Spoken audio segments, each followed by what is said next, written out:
एक वक्त था जब एफआईआई मतलब फॉरेन इन्वेस्टर अपना पैसा निकालते थे और हमारा स्टॉक मार्केट धड़ाम से नीचे आ जाता था।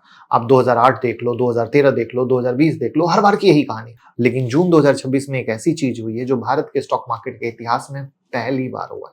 हमारे अपने देश के म्यूचुअल फंड ने पहली बार उन फॉरेन इन्वेस्टर को पीछे छोड़ दिया है। तो इसका क्या फायदा होगा, क्या मतलब है? क्या एफआईआई पे डिपेंडेंसी अब हमारी खत्म हो गई है? हमें एज एन इन्वेस्टर क्या लेना चाहिए? ये बहुत इंपॉर्टेंट वीडियो है, लास्ट तक देखिएगा जिससे आप पूरी पिक्चर समझ पाए। लेकिन पहली बार आए हो तो चैनल को सब्सक्राइब करके बेल आइकॉन हिट कर दो।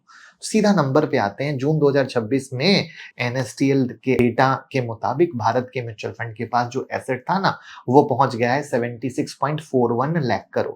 और जो एफआईआई है ना, जिन्हें एफपीआई कहते हैं, पहले एफआईआई कहते थे, नाम 2014 में रेगुलेशन चेंज होने के बाद से थोड़ा बदल गया, ये भी मैं आज आपको इन्फॉर्म कर देता हूं। उनका टोटल एसेट 76.22 लाख करोड़, मतलब फर्क बहुत छोटा है, सिर्फ कुछ हजार करोड़ का, लेकिन मतलब बहुत बड़ा है। क्योंकि एनएसडीएल जब से ये डेटा ट्रैक कर रहा है, ऐसा पहली बार हुआ है कि देसी म्यूचुअल फंड विदेशी पर भारी पड़ गया या आगे निकल गया। और इस फर्क सिर्फ एक मंथ के आधार पर मत समझिए, इसको पूरे टाइमलाइन से समझना पड़ेगा। तब हम, जैसे क्या होता है ना, ये समझना क्यों जरूरी, जैसे मार्केट गिरता है डरने लगते हैं, अरे बाबा इंटरनेशनली ऐसा गिर गया, जैसे अभी कॉस्पी गिरा, कोरियन मार्केट गिरा। मैं आपको बता दूं, पुराना मार्केट रहता तो हमारे मार्केट की भी धज्जियां उड़ जाती, हमारी धज्जियां नहीं उड़ी। यूएस मार्केट गिरता है, गिरते हैं बट धज्जियां नहीं उड़ती, ये इस वीडियो से क्लियर हो जाएगा, आगे आपका सोच बदलेगा। तो आपने एयूएम टर्म बहुत सुना होगा, एसेट अंडर मैनेजमेंट। ये होता है कि फंड मैनेजर जैसे एसबीआई म्यूचुअल फंड का प्रोफेशनल कितना पैसा मैनेज कर रहा है, किस स्टॉक में, किस बॉन्ड में कितना लगाना है, ये डिसाइड करना है। लेकिन जो मैंने अभी नंबर बताया ना 76.41 लाख करोड़, ये एयूएम नहीं है, ये एयूसी है, एसेट अंडर कस्टडी। इसको ऐसे समझो कि जब भी कोई शेयर या सिक्योरिटी खरीदने जाते हैं तो वो कहीं ना कहीं सेफ रखे जाते हैं, जैसे एक लॉकर में, राइट? जहां ये सिक्योरिटी फिजिकली या इलेक्ट्रॉनिकली स्टोर होते हैं, उसी को एसेट अंडर कस्टडी है। फंड मैनेजर डिसाइड करता है क्या खरीदना है, लेकिन कस्टडी बताता है कि टोटल कितना माल उस लॉकर में पड़ा है, चाहे वो इक्विटी हो, डेट हो, गोल्ड हो या कुछ भी हो। तो ये comparison mutual fund AUC versus FPI AUC है, जो बताता है कि टोटल मिले जुले तरीके से देसी म्यूचुअल फंड के पास अब विदेशी इन्वेस्टर से ज्यादा माल स्टोर हो रहा है। और ये सिर्फ इक्विटी का कंपैरिजन नहीं, अगर सिर्फ इक्विटी देखोगे तो एफपीआई अभी भी थोड़ा आगे है। ये क्रॉसओवर मैंने इक्विटी, डेट, ईटीएफ सब मिला के लिया है। तो ये हुआ कैसे, इसके लिए थोड़ा हमें 1991 से फिल्म को शुरू करनी पड़ेगी। तो 1991 से पहले भारत का स्टॉक मार्केट बहुत छोटा था, फॉरेन इन्वेस्टर को यहाँ इन्वेस्ट करने की इजाजत थी ही नहीं, और मैक्सिमम लोगों को शायद ये पता ही नहीं होगा। कंपनी के पास कैपिटल रेज करने के ऑप्शन बहुत लिमिटेड थे, bank loan, government financial institution, बस इतना ही। तो 1991 में इकोनॉमिक रिफॉर्म आया, लिबरलाइजेशन हुई, जिसपे मैंने बहुत पहले वीडियो बनाई थी कि कैसे ये कहानी शुरू हुई थी। तो एफआईआई को अलाउ किया गया कि भैया आओ इंडियन मार्केट में इन्वेस्ट करो। और इससे क्या होता है, हमारा रुपया मजबूत होता है अगर एफआईआई डॉलर लेकर आए तो ग्लोबल फंड ने इंडियन इक्विटी में पैसा लगाना शुरू किया, कंपनी के पास पैसा रेज करना आसान हो गया। लेकिन इसके साथ एक प्रॉब्लम भी आई। पिछले 3 दशक में एफआईआई भारत के स्टॉक मार्केट में सबसे ज्यादा डोमिनेंट फोर्स बन गई, मतलब वो जो चाहेंगे जैसा, जब वो खरीदते थे मार्केट ऊपर, जब बेचते थे मार्केट नीचे, मतलब हम कठपुतली बन गए। मंदिर का घंटा है जो आके बजा जाता है, याद है ना, बस उतनी कहानी थी। अब याद करो 2008 का फाइनेंशियल क्राइसिस, 2013 का टेपर टेंट्रम, 2020 में कोविड का वक्त, 2022 में जब यूएस फेडरल रिजर्व ने रेट बढ़ाए, हर बार एफआईआई ने पैसे निकाले थे और हमारा मार्केट धम धम गिरने लगता था। मतलब हमारी मार्केट की हेल्थ कुछ हद तक विदेशी इन्वेस्टर के हाथ में थी। या पहले कहा जाता था कि अमेरिका को छींक भी आए तो हमारी सांस, सर्दी, जुकाम, बुखार सब हो जाते थे, वो छींकते थे, हमें सब कुछ हो जाता था। अब ये चीज धीरे धीरे बदली, क्योंकि इसकी शुरुआत हुई घर के अंदर से, मतलब डोमेस्टिक सेविंग से, यानी हमारे और आपसे। कोविड के बाद एक बहुत बड़ा बदलाव आया और सबसे बड़ा फैक्टर रहा एसआईपी का एक्सप्लोजन। पहले लोग वेट करते थे कि जब 1-2 लाख जमा हो जाएगा तब एक साथ इन्वेस्ट करेंगे। अब लोग हर महीने 500, 1000, मतलब जितना भी होता है उतना डाल रहे हैं।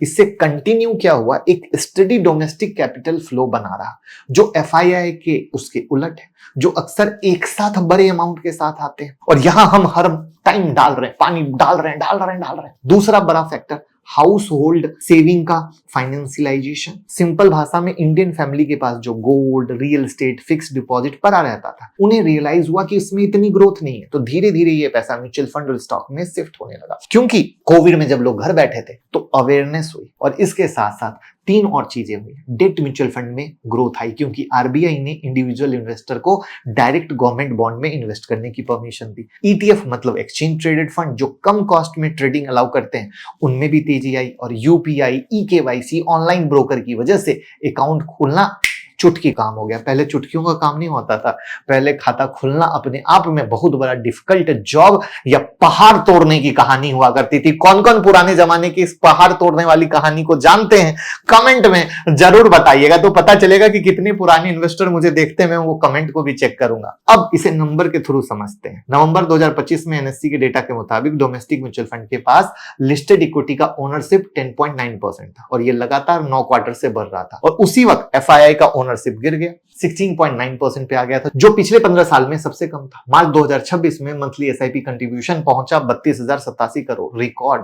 ये ट्रेंड कंटिन्यू था। जून 2026 में एसआईपी पहुंचा 31,781 करोड़, और पहली छमाही में मतलब जनवरी से जून 2026 तक इक्विटी म्यूचुअल फंड में नेट फ्लो रहा कितना, 1.81 लाख करोड़ का पैसा आया, जो पिछले साल के इसी पीरियड से 12% ज्यादा। ये सब डेली, वीकली, छोटा छोटा पैसा मिलाकर विस्फोट बना, एक ऐसा डोमेस्टिक पुल जो एफपीआई के टोटल से भी बड़ा होता चला गया। हमारे और आपके सोच के कारण, ये मानने के कारण कि हाँ हम ग्रो कर रहे हैं, अभी दिक्कत है कोई बात नहीं, भले मार्केट 2 साल से रिटर्न दे रहा है कोई बात नहीं, बट हमें आगे रिटर्न मिलेगा। अब यहाँ एक चीज क्लियर कर देता हूं, इसका मतलब ये नहीं है कि अब एफआईआई की जरूरत नहीं है, ऐसा नहीं। वो अभी भी बिग ब्लू चिप कंपनी में हेवी इन्वेस्ट करते हैं, मार्केट सेंटिमेंट को इन्फ्लुएंस करते हैं और इंटरनेशनल एक्सपर्टीज लेकर आते हैं। लेकिन जो इकोनॉमिक सिग्निफिकेंस है वो ये है कि पहले भारत की ग्रोथ मेनली फॉरेन कैपिटल पे डिपेंड थी, अब एक बड़ा हिस्सा डोमेस्टिक सेविंग से आ रहा है। इससे फाइनेंशियल स्टेबिलिटी रहती है। अगर एफआईआई अपना पैसा निकाल भी लेते हैं तो हम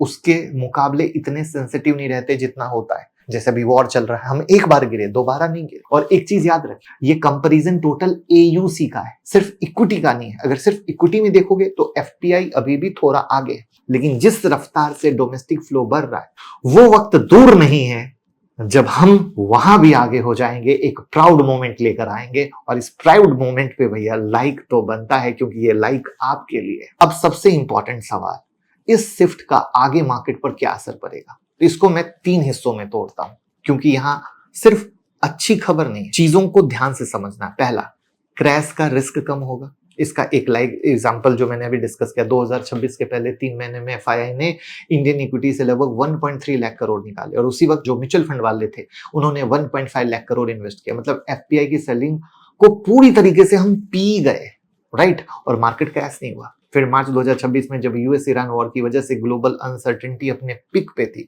तो सेबी के एक सीनियर ऑफिशियल ने खुद बताया कि उस महीने अकेले डोमेस्टिक इंस्टीट्यूशनल इन्वेस्टर ने 1.43 लाख करोड़ इन्वेस्ट किया इंडियन इक्विटी में। मतलब जब भी एफआईआई घबरा के भाग रहे हैं, एक दूसरा बड़ा प्लेयर जो उनकी जगह भरता है, इससे क्या होता है, जो शार्प सडन क्रैश होता है उससे हम बच जाते हैं। आई बात समझ में?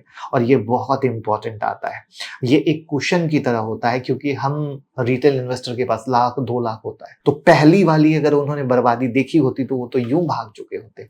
दूसरा, यहाँ एक चीज और समझना जरूरी है जो लोग नहीं बताते हैं, म्यूचुअल फंड एफपीआई की सेलिंग को स्टॉक प्राइस के लेवल पे ऑब्जर्व कर सकते हैं, मतलब शेयर के भाव गिरने से रोक सकते हैं। लेकिन जब एफआईआई पैसा निकाल के बाहर जाते हैं, उसका असर रुपया और करेंसी पे भी पड़ता है, और वो असर डोमेस्टिक म्यूचुअल फंड एब्जॉर्ब नहीं कर सकते, क्योंकि वो सिर्फ रुपए में इन्वेस्ट करते हैं, उनके पास डॉलर नहीं होता। तो वो एफपीआई की जगह सप्लाई करते हैं, तो स्टॉक मार्केट स्टेबल रहेगा। लेकिन करेंसी प्रेशर जिसके कारण एफआईआई गए तो हमारा रुपया कमजोर होता गया, उसको हम नहीं संभाल सकते, और इसीलिए हमारा रुपया नहीं संभल पा रहा है।